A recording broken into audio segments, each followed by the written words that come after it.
The types of barriers and barricades used vary from one job site to another. There may also be different procedures for when and how barricades are set up.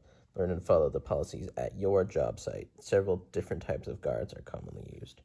Railings are used across wall openings as a barrier around floor openings to prevent falls, as you can see here. Warning barricades alert workers to hazards but provide no real protection, such as the one in figure 6b. You can see here. Warning barricade tape provides no real protection, it's just a warning. Barricades can be made of plastic tape or rope strung from wire or between posts, like the one in that image. The tape or rope is color-coded as follows. Red means danger. No one may enter that area with a red warning barricade area taped off, like this. Red barricade is used when there is danger from falling objects. So like if you were tossing bricks from a roof as a roofer, then you'd have to mark off that area below you with red barricade tape. Or when a load is being suspended over an area. So like, let's say you were holding a load, which means like a crane was holding like a bunch of iron rods or something, and it's about to drop it into an area. That would be like an area with a suspended load. Yellow means caution. You may enter an area with a yellow barricade tape, but be sure you know what the hazard is in the area and be careful. Yellow barricades are used around wet areas or areas containing loose dust. Yellow with black lettering warns of physical hazards such as bumping into something, stumbling, or falling. Again, this would be an example of falling out of the three things I mentioned that were bumping into something, stumbling, and falling. So, yep, you would use yellow tape in this case. Yellow and purple together mean radiation warning. No one may pass the yellow and purple barricade tape area without the proper authorization, training, and the appropriate personal protective equipment, or PPE. These barricade areas are often used where piping welds are being x-rayed. The reason a piping weld area being x-rayed would be marked off with radiation is because x-rays actually do emit a bit of radiation over a long period of time. Protective barricades give a visual warning and protection from injury, which is the one right here. It can be wooden posts and rails, posts and chain, steel cable. It's an example of a steel cable barrier. Actually, there's a bunch of them. And here's some wooden posts and rails. The entire point of a protective barricade is that people should not be able to get past them. Blinking light barricades are used during the nighttime, such as the one right here. As you can see, there's little lights. Hole covers are used to cover open holes in the floor or in the ground, which is this one. That one is good. It says the word danger and excavation, which means like there's a hole in the ground. And as I said earlier, it just has to have the word, hole, that sort of thing. It just has to say something related to what's going on the hole cover. Warning, never remove a barricade unless you have been authorized to do so. Follow your employer's procedures for putting up and removing the barricades. Follow these guidelines when working near unprotected side, floor holes, and wall openings. Hole covers, which is this thing that goes over the hole, be cleated, wired, or otherwise secured to prevent them from slipping sideways or horizontally beyond the hole, like this. Store materials, equipment, tools on top of the hole cover. Guard all stairway floor openings with the exception of the entrance with standard railing and toe boards. This would be a good example. It has the toe board, it has the railing that is no further apart than 19 feet, and it has the front rail. So yeah, you can actually use vertical rails instead of a mid rail if they're no further than 19 feet apart. Guard all wall openings from which there's a drop of more than 6 feet and for which the bottom of the opening is less than 39 inches above the working surface. For example, imagine if that window was a hole and it was less than 39 feet from the ground. So like, say it was right there, that's where the entrance of the hole would begin, then you have to guard it. But if it was like started right here, then you don't have to. Guard all open-sided floors and platforms 6 feet or more above the adjacent floor or ground level using a standard railing or the equivalent. So what that basically means is that for platforms that are above 6 feet of a falling distance, they must have railing. And this is what it's all about. When you fall, for some reason. So the previous chapter was just going over potential falling points and how to mitigate that. And now it's talking about if you do fall and preventing injury, if it should occur. So the key to preventing serious injury or death should a fall occur is the Personal Fall Arrest System, PFAS. A complete PFAS, this is a complete PFAS, as you can see.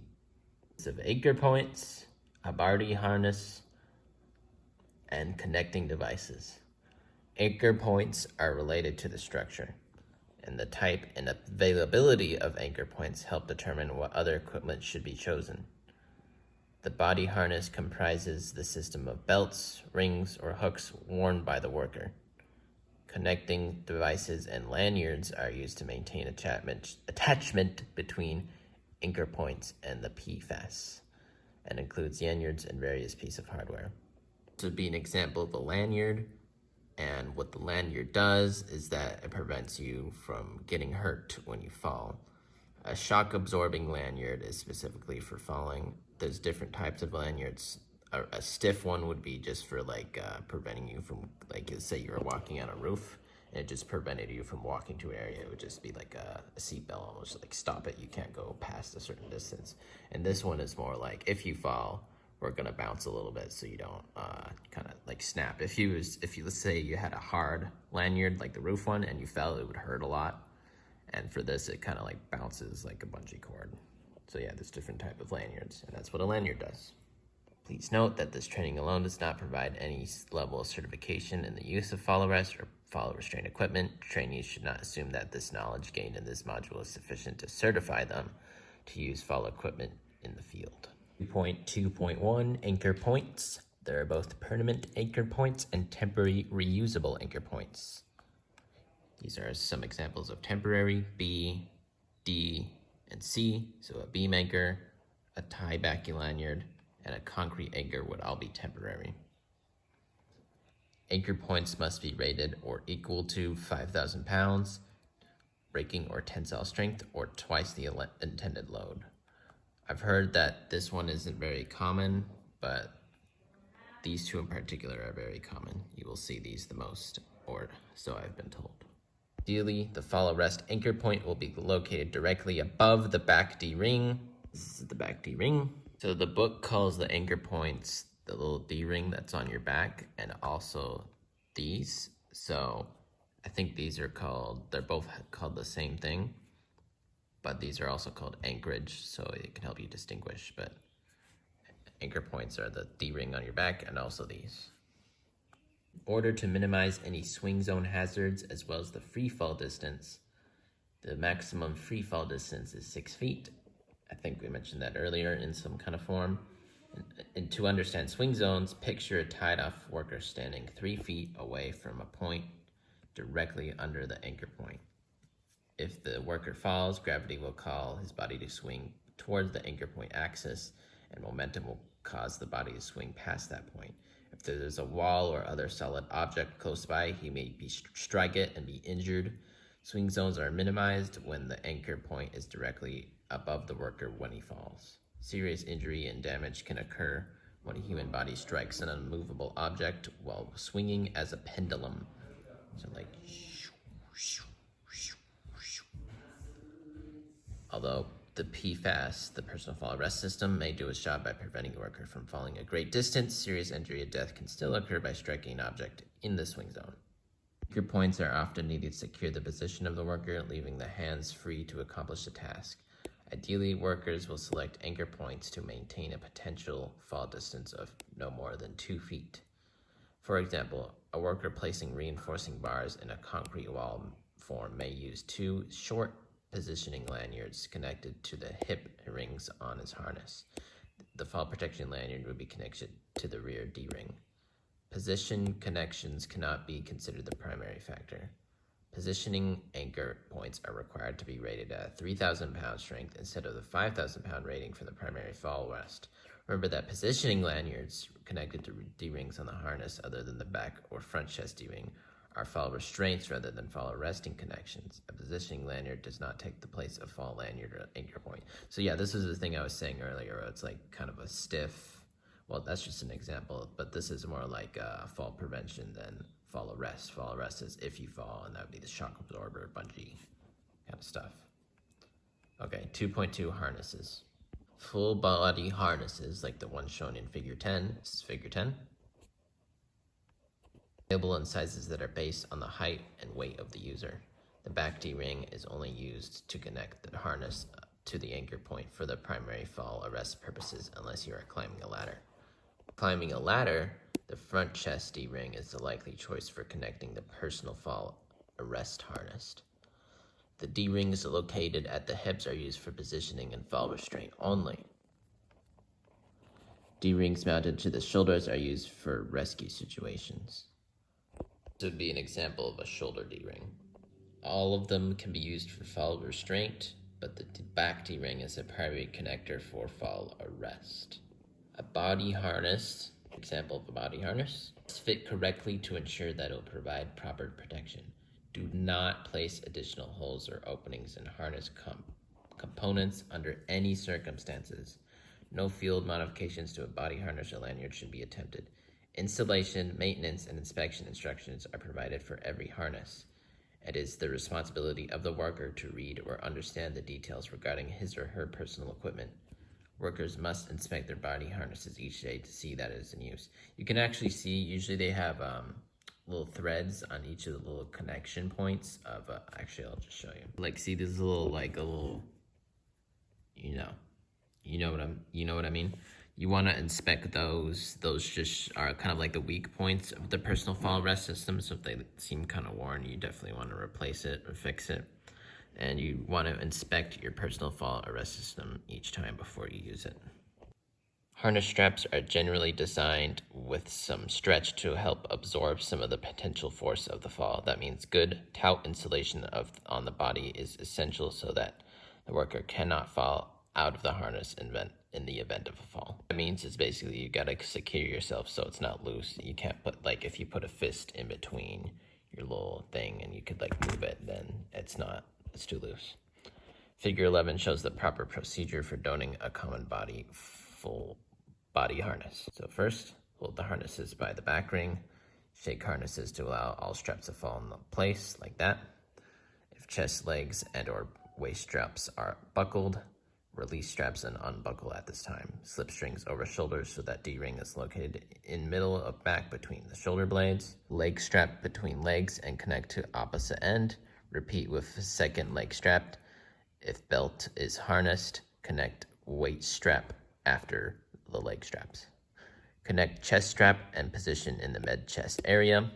Tighten to keep the shoulder straps taut, which means secure. After all straps have been buckled, tighten all buckles so that the harness fits snug but allows full range of movement. So like, don't pull it so hard that you're like, I don't know, your spine collapses or something.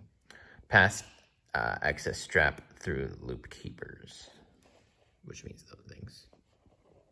Note, these guidelines are very general in nature, and the instructions provided for specific equipment by the manufacturer must always take precedence, which means manufacturer's guidelines is more important than this course's notes. If the worker's responsibility is to be familiar with the duty of each and every ring on the strap of a given harness, then you must follow the manufacturer's notes. Okay. The back D-ring location is vital to proper fall arrest. Position this ring between the shoulder blades. If it is too low, it will tend to cause the body to hang in a more horizontal position during fall arrest, increasing pressure on the diaphragm. This is an example of a diaphragm, the thing in red. Affecting breathing. If it is positioned too high or with too much slack, the D-ring may strike the worker's head at the base of the fall, and the shoulder straps may be pulled too tightly into the neck and restrict the blood flow, which carries oxygen. So, the impact of the base of the fall arrest can be dramatic, so the force must be spread all around the body to prevent injury to any one portion. Straps generally form either an H or an X pattern. Adjust H pattern straps to land between the bottom of the sternum with the sternose, and the bottom of the sternum would be that little purple. The belly button. The belly button would be located right here.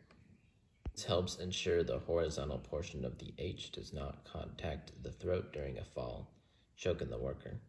Some harness designs may not allow for this adjustment, with the final position of the H being based solely on a properly sized harness. Position of the chest straps is also crucial for the X pattern harnesses. Position the X at or just below the sternum. And this is the sternum, so it would be right below or at the sternum. Straps are an integral and required part of the PFAS. Adjust the groin straps for a good snug fit. Too much slack there, which means too much looseness, will cause extreme discomfort in a fall when the impact snatches them up too tight and you are left suspended that way in the air. A suspension trauma strap, figure 12, suspension trauma strap, recommended as part of the PFAS gear. The suspension trauma strap is stored in a pouch connected to the harness within easy reach. You can see it's within easy reach. This is done by either one of the ends of the strap being permanently sewn to the harness by the manufacturer. One end of the strap harness is attached to the harness with a carabiner, or by choking the pouch around a harness strap or a hip D-ring. The strap can then be quickly removed and used without the possibility of the user dropping it. Like this. Here's some examples. You can see the tools. Like that. Rather than in the front or ear. Do not adjust it in a way that could apply pressure to the kidneys or the lower back. If the waist belt is not an integral part of the harness, it must not be worn on the outside of the harness first and then the harness over it. This is true of any added tool belts. So what it's saying is that the waist belt is not part of the manufacturer's harness. Put it on top of it. Saddles like waist belts are also not considered an integral or required part of the personal fall arrest system. They are an optional part of it and often detachable.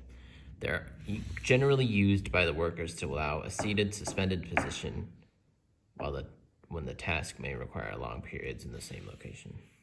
So this is an example of a saddle. It is important to note that not all hardware will qualify as a component of a personal fall arrest system.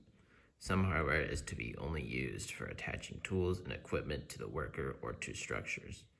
Hardware used as connecting devices. This is what hardware means. As a part of the personal fall arrest system, must be drop forged steel and have a corrosion resistant finish, resistant to salt spray per ANSI standards. So what this is basically saying is that that's the standards of the stuff in a personal fall arrest system, like this, or this, just part of the actual personal fall arrest system must have those standards. So it's not really something that a worker would be doing themselves. It's more like looking at the manufacturer and seeing if they follow those standards. Any type of hook or carabiner, that's a carabiner, must be equipped with safety gates or keepers to prevent the hooked object from being disconnected incidentally. In most cases, those safety features will be required to be two-stepped, also called double action. So these would be examples of compliant double action carabiners. Designs for these features vary, but those designed so that both movements required to open the gate can be done with a single hand are generally better. Using both hands to manipulate a single connector can be a hazard in itself. Double locking snap hooks, this one, is curved and have an opening to allow connection to a line that can be securely closed. They're usually not as consistent in appearance as carabiners and come in somewhat different shapes. When used as part of a primary fall arrest system, the security closer should be automatic. Snap hooks are designed to connect to a D-rings primarily, not to each other. In most cases, snap hooks are already connected to a lanyard or ropes to ensure the integrity of a connection and are not purchased by themselves. 2.2.3 Personal Fall Arrest System Inspection. Always inspect your lanyard, your harness, and any other fall protection gear prior to it being used. I think we mentioned this earlier. in some kind of form. Never use damaged equipment. Treat a safety harness as if your life depends on it, because it does. To maintain their service life and high performance, all belts and harnesses should be inspected regularly. Damage to fall arrest systems include burns, hardening due to chemical contact, and like acid and stuff, and excessive use, just using it a lot. When inspecting a harness, check that the buckles and the D-ring are not bent or deeply scratched. Check the harness for any cuts, or rough spots. The personal fall arrest system should be inspected monthly by a competent person. This requirement should be established through your company's safety program. The competent person has the authority to impose prompt corrective measures to eliminate any hazards. If there is any question about a defect, no matter how small it may seem to be, err on the side of caution. Err on the side of caution means be on the side of caution. Take the fall arrest Take the fall arrest components out of service for testing or replacement. So it's saying take the fall arrest components, which means parts of the fall arrest system that are out of service for testing or replacement, or just get a new personal fall arrest system. 2.2.4 lanyards. Lanyards consist of some primary material of construction, which can be rope, it can be webbing. What webbing looks like. This is what it looks like in a different product. Aircraft cable, an example of aircraft cable, and this would be more used for fall prevention rather than fall arrest, and so forth. With a connecting device attached to the ends, lanyards are used for fall arrest are either shock absorbing or self-retracting. And this is what a shock absorbing lanyard would look like. Non-shock absorbing lanyards, such as the one shown in figure 16, which is this one, are used for positioning and fall restraint, like I mentioned earlier, or like those steel ones. Lanyards used for positioning are not considered a part of the fall arrest system. They're fall restraints and will be attached to D-rings on the harness other than the back D-ring. Since fall restraint is all about preventing a fall from happening, lanyards used for positioning should not allow a fall or movement greater than 2 feet. 2 such lanyards are usually required to permit movement from one place to another. And here's another example of a non-shock absorbing lanyard, a stiff one, used for fall prevention, not fall arrest. Retractable fall arrest lanyard shown in figure 15b, becoming the preferred device since it automatically retracts and feeds lanyard as the worker moves about.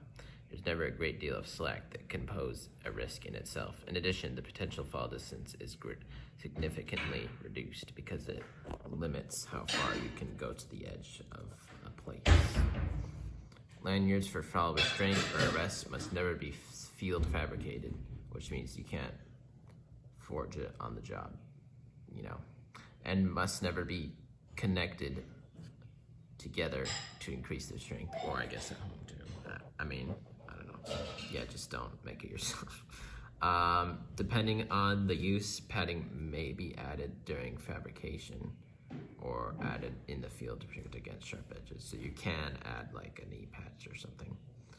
Never tie a knot in Never tie a knot in a lanyard, as knots can severely reduce the load limit. Never wrap a lanyard around a structure and then choke it back into itself unless it is designed to do that. A special large D-ring is usually attached to the lanyard for that purpose. It is important to remember that whenever you are wearing a personal fall arrest system, 100% tie-off is required. A personal fall arrest system is absolutely useless unless you are tied off. So what that basically means is that it makes sure that your connection points are secure and you're not just wearing a suit connected to nothing. D-ring used on the personal fall arrest system may only be used to one live connection at a time. This can be challenging when trying to move from one point to another, especially horizontally. The user must be able to reach back and disconnect a lanyard while maintaining one lanyard connected at all times. A Y-configured lanyard, like the one in figure 17, this one, can be used for that purpose.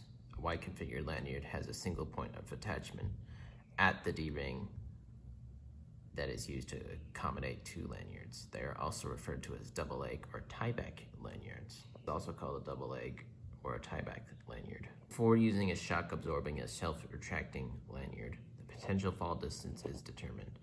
Then the proper equipment is selected to meet available fall clearance, such as figure 18. So as you can see, 2 feet length of retractable lifeline, 2 feet maximum free fall distance, 2.5 feet of de-acceleration distance, 6 feet height of worker, 3 feet safety factor. I think that means like swing zone. Yeah.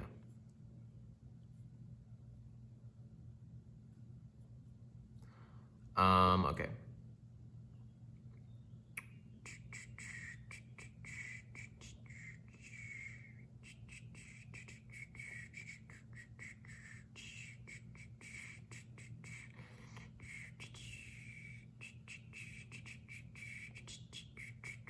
Note in the figure that the fall distance with the self-retracting lanyard is significantly shorter than it is the shock-absorbing lanyard. So when it says self-retracting, it's referring to the fall prevention kind of lanyard. Well, self-retracting is a type of fall prevention lanyard, hence its increasing popularity.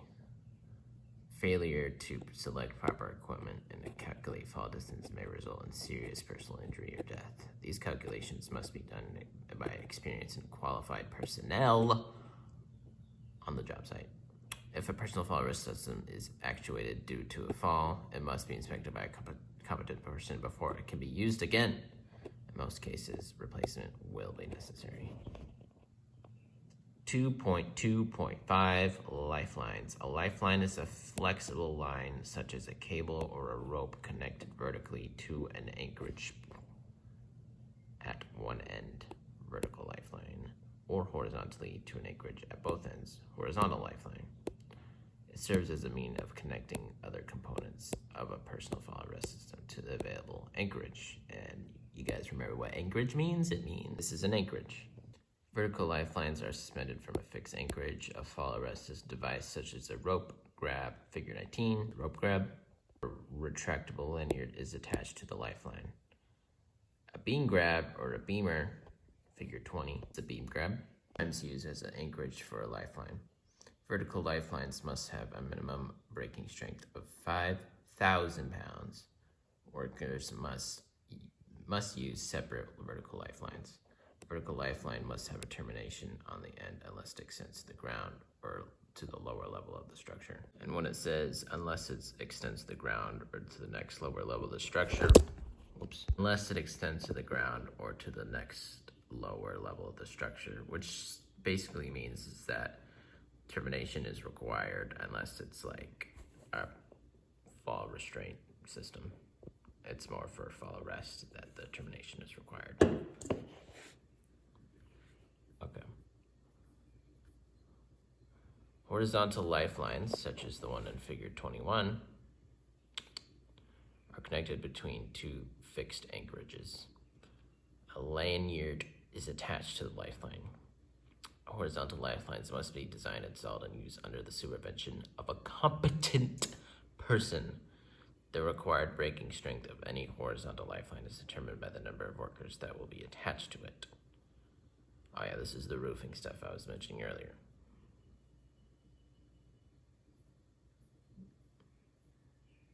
Warning, keep in mind that horizontal lifelines are rated for maximum number of connected workers.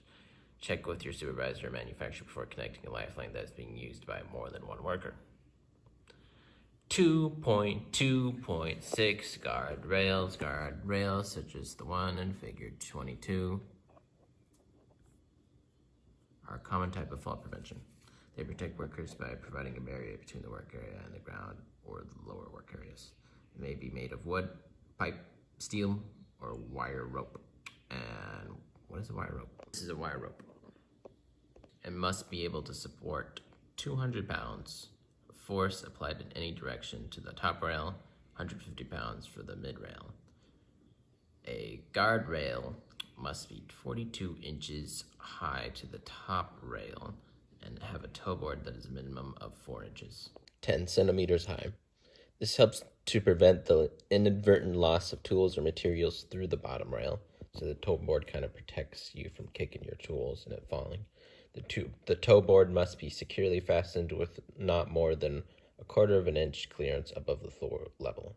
That means is that the gap between the floor and the toe board cannot be taller than 1/4 of an inch. An example of a guardrail, top rail. It doesn't look like it has a toe board actually. This is supposed to have a toe board, but it looks like the mid rail's there. So if it had a toe board, it'd be good. Okay, 2.2.7 safety nets. Safety nets are used for fall protection on bridges and similar projects. That must be installed not more than 30 feet beneath the work area. What it's saying is that, let's say you have potential fall area, the safety nets cannot be more than 30 feet below it. There must be enough clearance under a safety net to prevent a worker who falls from it from hitting the surface below it, so it has to be wide enough. There must be no obstruction between the work area and the net, so you can't have like an iron beam between the air of the safety net. Depending on the actual vertical distance between the net and the work area, the net must extend to 8 to 13 feet beyond the edge of the work area. So it's just giving you how long the safety net would probably be. Mesh openings in the net must be limited to 20 to 36 square inches. So like each square link in the net pattern cannot be bigger than 36 square inches and 6 inches from the side. So what that basically means is that the 36 square inches is the maximum amount of total area that a single pattern can have, and the 6 inches is the maximum length a square could have in the net. The border rope must have a 5,000 pound minimum breaking strength. So if you put 5,000 pounds on it, if you put less than 5,000 pounds on it, then it shouldn't break. And connections between net panels must be as strong as the net themselves. Safety nets must be inspected at least once a week and after any event that may have damaged or weakened them. Worn or damaged nuts must be removed from service. Now we are on 2.3.0 ladders and stairs, and there's an attached video. Okay, so here's two different types of ladders, and these are probably your most common, at least the ones that we'll talk about today. You have an extension ladder, and over here you have an A-frame ladder. Now they both have their own purposes and use. This landing here is only 8 foot high, and OSHA will say in subpart X that your landing divided by 4 would be how far the base is. So if my landing is 8 foot, 8 divided by 4 is 2. So basically the bottom of my ladder needs to be about 2 feet off the wall. And this would be the proper angle of an extension ladder. A quick method would be to put your feet down here at the bottom and reach out with your arms straight. And that natural kind of position here is about a 1-to-4 ratio. And so that's helpful. If you didn't have any doubt whatsoever, you can always measure the distance to the landing and divide that by 4 and position the bottom of your ladder. A couple things here. This ladder has the feet on the bottom. Both of them are in working condition. They will provide some slip resistance, but not very much. Please don't rely on them. Be sure that the position of both feet, both end rails basically, are stable. They're level as best they can. It's easy in this situation. I'm happy with this setup. Also, we have it secured at the top, so you can notice that I can wiggle the ladder. And I'm pretty comfortable with that. That's pretty secure for the purposes of this training. Now, 1-to-4 ratio, the next thing is 3 feet. So I need at least 3 feet extending above the landing from a ladder. Here I have more than 3 feet just because of the height, but you always must have a minimum of 3 feet of an extension over the landing. When we climb an extension ladder, whether you're at this height or have it higher, maintain that the ladder is secure, maintain you got the 1-to-4 ratio, you have your 3 foot. Next thing I want to show you is 3 points of contact, critically important for a ladder. So 3 points of contact, if you climb the ladder correctly, you'll find that you probably would be hard-pressed to fall, given that everything's equal and you're maintaining 3 points of contact. So that's basically 2 hands and then 1 foot. So there's 3 points at this point. Once I have all four, I move my hand. I continue on. There's 3 points of contact at all times. Doing it this way, you will find that you're very secure on the ladder once it's properly set up, and you can climb to the height that you need to climb. Descending the ladder, same situation. Maintain 3 points of contact. On the rungs, I prefer you to grab the rungs and just make your way down. Straightforward, but we find a lot of times on the job site, guys are carrying things in their hands. They're kind of hanging out here, or they're hanging off looking around this way. Maintain your 3 points of contact while ascending or descending. Once you're where you at the height that you need to be to do your work, then you can remove 2 hands to reach above you to work, but always while ascending or descending, maintain 3 points of contact. Okay. Next up is the A-frame ladder, and this is considered a step ladder, even though when I think of a step ladder, sometimes I think of a little ladder, but this is considered a step ladder. Now, I'll tell you what we don't do. We don't put a step ladder, such as this A-frame, against the wall and climb it that way. That is a no-no, and that is the wrong use of this ladder, so do not do it. It may hold you, but it's definitely incorrect. So with if I were to climb a ladder at this point, I would be very unstable and probably regret it. What I want to make sure is done is I have both braces locked and that my ladder is properly level as best that it can be. Here it's easy with the floor, and we just ascend the ladder just like we would normally, 3 points of contact, just watching your footing. Now, on a step ladder like this, I could climb this high, and technically, I could climb this high, and I could reach up because I'm now stationary on my ladder. Now, OSHA says you cannot stand on the top step of a ladder at any time whatsoever, regardless of what the manufacturer says. You cannot use this as a step. Additionally, you see this danger logo right here, and it simply says, do not stand at or above this level. Now, this is a manufacturer's label, and they are telling you you cannot stand on this step or higher. Also, talk about the weight capacity of an A-frame ladder. Here, the manufacturer is saying that the weight capacity of this ladder is 250 pounds, so for me, I would probably be overloading the ladder if I put a full load on.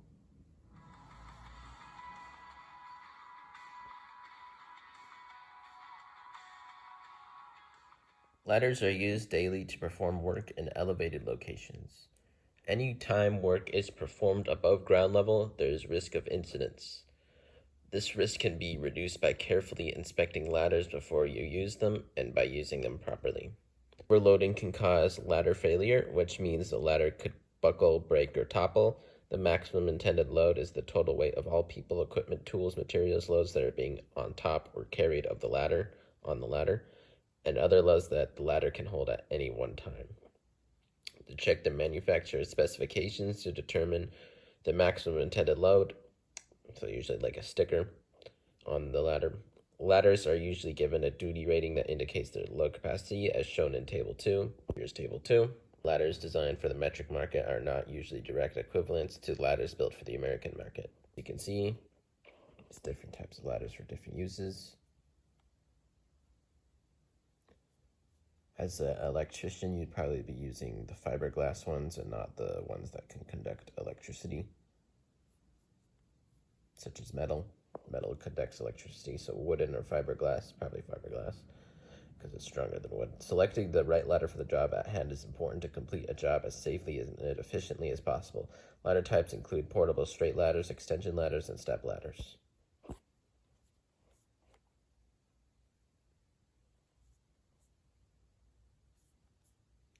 Warning: use ladders only for their intended purpose.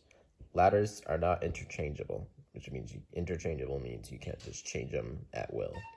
Incorrect use of a ladder can result in injury or damage. When using a ladder, be sure to maintain 3-point contact, and in the video earlier, explain what that is.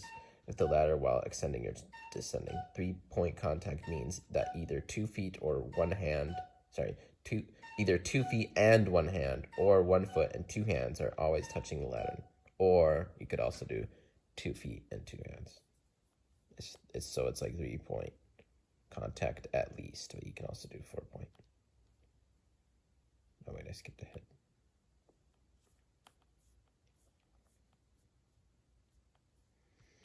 Drops testing safety nets. Safety nets should be drop tested at the job site after the initial installation.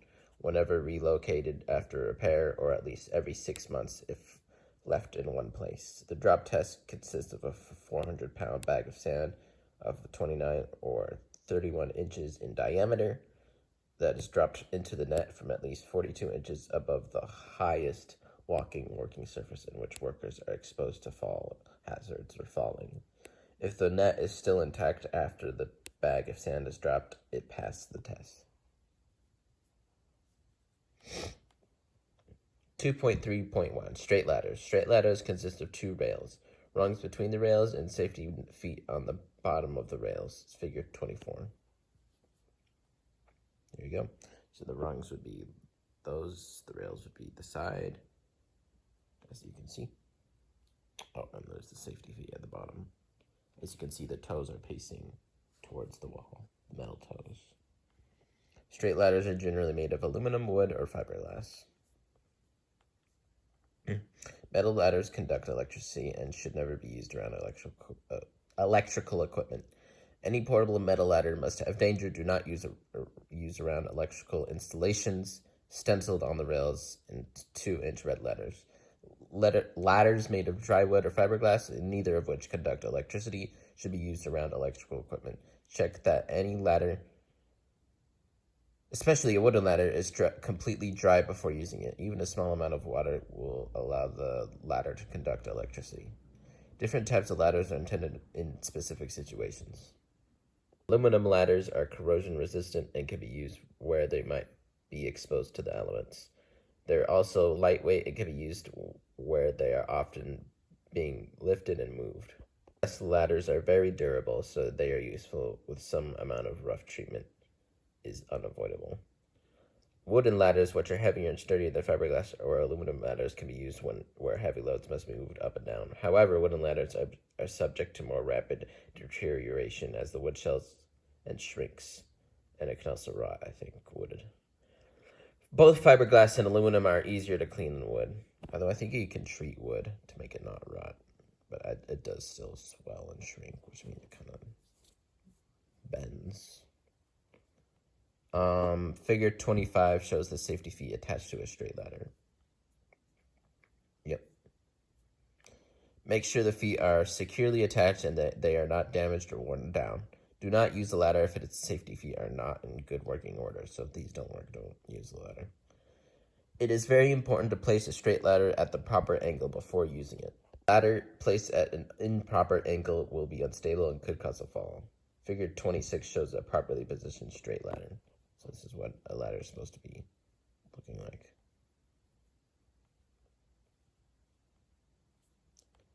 Okay. The distance between the foot of a ladder and the base of the structure is leaning against must be 1/4 of the distance between the ground and the point where the ladder touches the structure.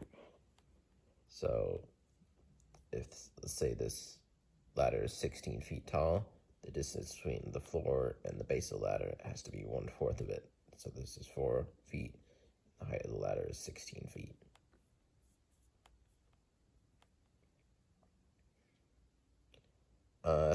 Stated another way, there should be a 4-to-1 ratio between the distances. For example, if the height of the wall shown in figure 26 is 16 feet, the base of the ladder should be 4 feet from the base of the wall.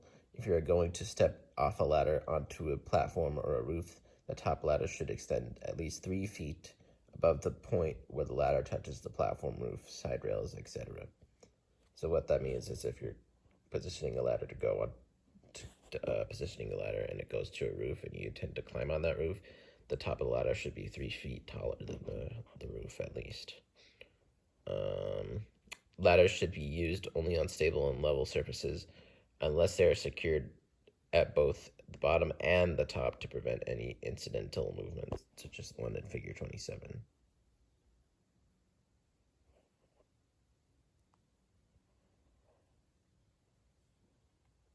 Never try to move a ladder while you are on it. If a ladder must be placed in front of a door that opens towards the ladder, the door should be blocked or locked open. Otherwise, the door could be opened into the ladder. That basically means is that if you're going to place a ladder in front of a door, the door should be blocked so no one can open it. Ladders are made for vertical use only. Never use a ladder as a work platform by placing it horizontally. Make sure the ladder you are about to climb or descend is properly secure before you do so. Check to make sure the ladder's feet are solidly positioned on firm, level ground. Also, check to make sure the top of the ladder is firmly positioned and in no danger of shifting once you begin your climb. So, the ladder is supposed to be like this on the surface and not like that, leaning to the side. Remember that your own weight will affect the ladder's steadiness once you mount it. It is important to test the ladder first by putting some of your weight on it without actually beginning to climb. This way you can be sure that the ladder will remain steady as you climb. Say this is the first step of the ladder. You just kind of test it to see if it's steady. When climbing a straight ladder, keep both hands on the rails or rungs, such as the one in figure 28. Maintain 3 points of contact at all times, as shown in the figure. This can be 2 feet in one hand or 1 foot and 2 hands. Or you can even do 2 feet and 2 hands. Remember, keep your body's weight in the center of the ladder between the rails. Face the ladder at all times. Never go up and down a ladder while facing away from it. So, don't look behind you. To carry a tool while you're on the ladder, use a hand line or a tag line attached to the tool. Climb the ladder and then pull up the tool. Don't carry tools in your hands while you're climbing a ladder. A hand line is like a rope that you can use to pull up tools to the second story. Although this isn't really common. Usually people just have a belt. But you can use it. 2.3.2 extension ladders. Extension ladder is actually 2 straight ladders connected so that the overlap between them can be altered to increase or decrease the length of the ladder, such as the one in figure 29. So as you can see, there's like a kind of a built-in ladder that you push up and it makes it taller. Extension ladders are positioned and secured following the same rules as straight ladders. When adjusting the top of an extension ladder, always reposition the movable section from the bottom, not the top, to ensure that the rung locks, such as the one in figure 30, are properly engaged after you make the adjustment. Check to make sure that the section locking mechanisms are fully hooked over the desired rung. Also, check to make sure that all the ropes are used for raising and lowering the extension are clear and untangled. So if it says the extension ladder uses a rope, like that one, make sure it's untangled. And for this, it's just saying it should look like this and not be upside down. But if the ladder was upside down, the feet would be to the sky, and you'd probably notice. Extension ladders are positioned and secured following the same rules as straight ladders. There are, however, some safety rules that are unique to extension ladders. Sure, the extension ladder overlaps between the 2 sections, such as the one in figure 31. Ladders up to 36 feet long. The overlap must be at least 3 feet. So here you go. This little double overlap area must be 3 feet. It must be at least 3 feet. For ladders 36 to 48 feet long, that must be 4 feet. So up to 40 feet. And this overlap here must be at least 4 feet. For ladders 48 to 60 feet long, the overlap must be 5 feet. So up to 60 feet. This little overlap right here must be at least 5 feet.